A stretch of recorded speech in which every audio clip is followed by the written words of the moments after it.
Lidi, vítám vás u dnešního videa. Dneska se podíváme na jednu z největších softwarových firm v Americe a na světě. A je to jenom víc než nějaká firma, je to celý ekosystém a právě proto bych se chtěl na to podívat. Jo. Není to nic jiného než Amazon, takže pojďme se kouknout právě na ten můj graf tady, nebo na ten můj Word, pak tam se kouknu na grafy a potom se koukneme, kde jsem nakupoval a kde asi tak budu ještě nakupovat, nebo jestli vůbec budu nakupovat. Začal bych tím, že Amazon se snaží nějak oddělit od Nvidia, takže si vytváří své vlastní čipy, což je Trainium a Inferentia. Snaží se zase být závislá jenom sama na sobě, což je podle mě na každé firmě nejdůležitější a přesně proto tuhle firmu zmiňuji. Jo. Je tu nějaký AWS, což je to právě dojná kráva firmy, jak jsem tady psal. Tady se generuje největší zisk, s rozjezdem AI poptávka po výkonu AWS raketově roste. Jo, super, jo. Jakmile to roste, je to super. Máme tu nějaké reklamní služby, jo. Je to obr v reklamě, prodávají prostor přímo tam, kde lidé nakupují. Extrémně vysoká marže. Právě na tu marži se podíváme, jak ta marže právě roste, což je super pro tu firmu. Super. A podíváme se na to právě, jak roste, o kolik roste. Jo. Máme tu nějakou logistiku a Prime efektivita doručování na vrchol, Prime video a přeplatné drží lidi v ekosystému. Právě tady je to důležitý. Když se někdo nějaký like kouká na nějaké filmy a přemýšlí, jakou platformu si má koupit, jestli to je Netflix, jestli to je Amazon, nebo jestli to je Disney nebo něco takového, tak se radši, když nakupuje na Amazonu, koupí právě tento Amazon Prime, protože k tomu dostane i tu právě dopravu zdarma. Jo.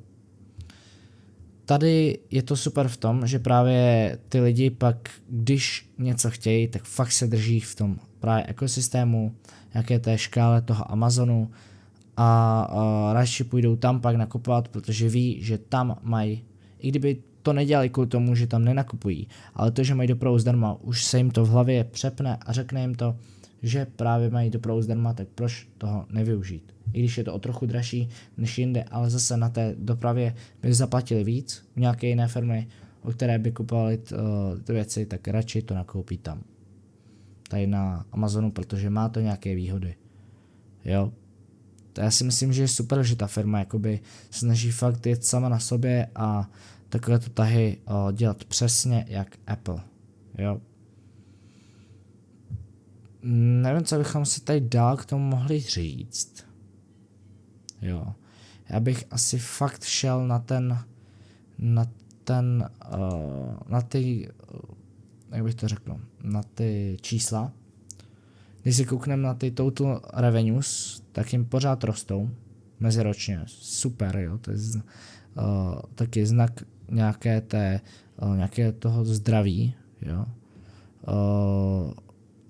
Abych ještě jednou něco k tomu, asi můžeme spíš tady, že právě mohl bych mluvit o tom Microsoftu, jo, ale o tom nechci mluvit moc, protože Microsoft za prvý to nespadl a za druhý ten Microsoft, tam je taky to riziko, jo, že právě u toho Amazonu je skvělý, že ta firma si snaží se být samostatná a tak dále, jo, zatímco a nemůže jen tak někdo přijít, udělat nějakou AI blbůstku, aby to nahradila, což u Microsoftu hrozí víc.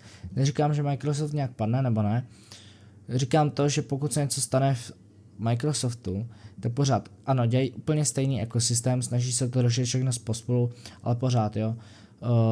AI už dokáže vytvořit nějaké aplikace a pokud prostě tady bude nějaká lepší aplikace na PowerPoint a takhle, OK, když si někdo koupí celý ten balíček, to by zase někdo musel udělat balíček asi, aby právě jakoby přetrhl Microsoft, co si myslím, že se nestane, ale je tam větší to riziko, že to může převzít. Neříkám, že to převezme, to si vůbec nemyslím, ale je tam nějaké to určité riziko, že AI to může převzít, jo. Že to bude mít nějaký hype, to AI, ta aplikace nebo ty aplikace, nějaký ten balíček, jo. Já si myslím, že jako Microsoft určitě nebude převržen, protože pokud bude si držet marketing, všechno, management, jaký má, tak si myslím, že se to určitě nestane, ale nikdy nevíme, jo. No dál, abychom šli k tomu. Basic EPS jim taky roste, operating margin, to je právě to, jak se jim to zvedá, jo, ta marže, což je super, že se jim zvedá, jo. Pořád. Pak tady máme EBITDu, která se jim taky zase zvedá, jo. Pak jsem se chtěl kouknout sem, net income, ten jim taky se zvedá, jo. Je to, no. Když se kouknem na free cash flow, sice jim šlo trochu dolů, podle mě to souvisí s tím, že víc investují do toho AI, že jakoby mají nějaký ten cash a právě jim nejde tolik cash do té kapsy, protože tam to přeinvestovávají do té své firmy. Já si úplně nemyslím, že to je něco špatného, nějaký špatný ukazatel, já si myslím, že na to vůbec nemusíme koukat, jo. Co tady máme, tak aby vás to nezmátlo, jo. Máme tady ratios, jo. Když se koukneme, tak ta market cap jim sice jakoby se snížila, ale zase, jo, já to odstraním jenom tohle. To souvisí s tím, ta market cap se zmenšila, protože i ta akcie, ta cena té akcie taky se snížila, jo. Takže já si úplně nemyslím, že by nějak méně lidí do toho investovalo, že by to prodávali. Spíš, že ta fakt jako prodávají to, že jo, taky i proto ta cena roste nebo tak. Klesá teda, ale nemyslím si, že to je nějaký značný meziroční, jak to řekl, klesání, jo. PE ratio, jo. Když se na to podíváme, 28,87, to je úplně skvělý na firmu jako Amazon, jo. Vidíme, že se to drželo co dobu kolem 30-40, celý rok 2025 vlastně, jo, kolem 40-35 a teďka to máme na 28. Já si myslím, že na firmu jako Amazon úplně skvělý, jo. Ještě něco jsem se chtěl kouknout. Jsem. Že online ten obchod zase vydělává víc meziročně než minulý rok. I fyzický obchod, i to AVS právě mají větší revenue, jo. Takže tady se máme o čem bavit.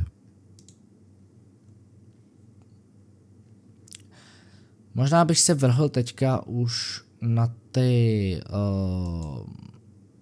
na tu analýzu té akce. Jo, já jsem kupoval někde tady, pak jsem nakupoval tady, někde dole. A nemyslím si, že to bude někam klesat ještě úplně dolů. A jestli jo, tak budu přikupovat dál. Ale už teď jsme na nějakých, kolik procent? Byli jsme nejvíc o 25%, 24%. Tak jsme o nějakých 19%, což já si myslím, že je úplně skvělý nákup. Jo. Teď se koukneme dlouhodobě. Jo, vyplnili jsme tady tuhle fair value gapu, nebo tu gapu takhle. Jo, tady si myslím, že to je docela vyvážený, jo. Já si nemyslím úplně, že máme nějak cenu klesat.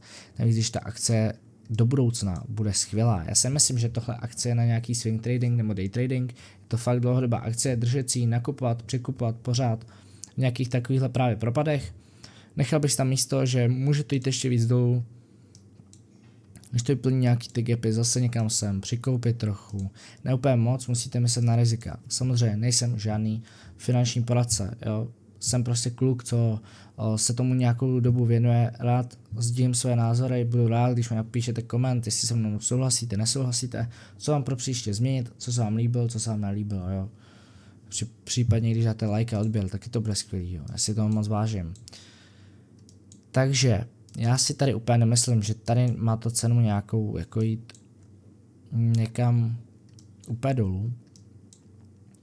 Teď ta technická analýza není zase tak důležitá, protože ta firma investuje do toho AI, ale zase, aby to nebyla bublina, někdo to neví, ale myslím si, že na těch cenách, na kterých je to podceněná akcie, nebo ne podceněná, jo, DCF má myslím, že kolem 189, ale pořád, jo, ta firma, já si myslím, že bude prostě, že bude růst. Dlouhodobě, jo. Já tam teďka nějakou ztrátu, mám tam nějakých pár procent. Je to nějakých ztrátů, tam mám jenom na Amazonu, mám nějakou ztrátu, kolik to je procent. Dejme tomu, že to je tolik, je to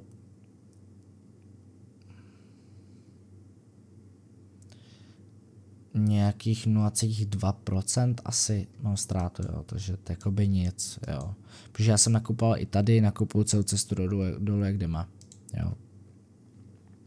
Teď ten nákup nebyl úplně chytrý, ale já jsem na nakoupil, protože vůbec nikdo nečekal, že ten market půjde tak dolů, jo, sebral to, super. Takže já si myslím, že teď už jenom cesta nahoru, ale sebral to a je super, že jsem investoval i tady, protože až to bude třeba na 400, tak budu rád, že jsem vůbec investoval tady, že jsem se na to nevykašlal, protože tam jsem taky kupoval velký podíl, jo. Takže já si osobně myslím, že to může být všechno, jo, pro tenhle den, pro tohle video. Nebylo to úplně nějaké dlouhé, protože je to pořád Amazon, je to skvělá firma, dokonce se snad i angažuje, nevím jestli teďka je to pravda nebo ne, angažuje se myslím, že i do zdravotnictví a nějak chce něco dělat konkuratelnou maskově, nejsem si jistý, to se radši ověřte, ale jak říkám, ta firma fakt se snaží všude aspirovat, což se mi líbí, nemusí jim to všude vyjít, ale to neznamená, že jim to nikdy nevyjde. Nikdy a nikde. A to cením, že většinou, když jde taková firma na trh i s něčím jiným, je to super. A ta firma má mnohem větší šanci, má mnohem větší konkurenční výhodu než ostatní. Ty, co začínají úplně od doma. Nebo to může pohřbít tu firmu, ale to se úplně nemyslím. Tak jo lidi, já vám děkuju, že jste dokoukali až sem tohle video. Určitě příští pátek, nevím, jestli vyjde zase v 4.15 jako dřív, nebo zase v 6 jako tohle. Nicméně, vyjde v pátek, můžete se na to kouknout v sobotu ráno nebo odpoledne, když přijdete z nějakého večírku nebo takhle, budu rád. A investujte s opatrností, jo. Určitě tam nedávajte 100% svého portfolia, když to ještě neumíte, na moje rady tady dejte, jo. Musíte si každý udělat svoji analýzu a musíte brát všechno s rezervou, jo. Pořád jsem člověk a nejsem robot, nevím, co se stane dopředu, pouze říkám, jak to vidím já, udělejte si svoji analýzu. Děkuji moc, že jste sledovali tohle video a čus.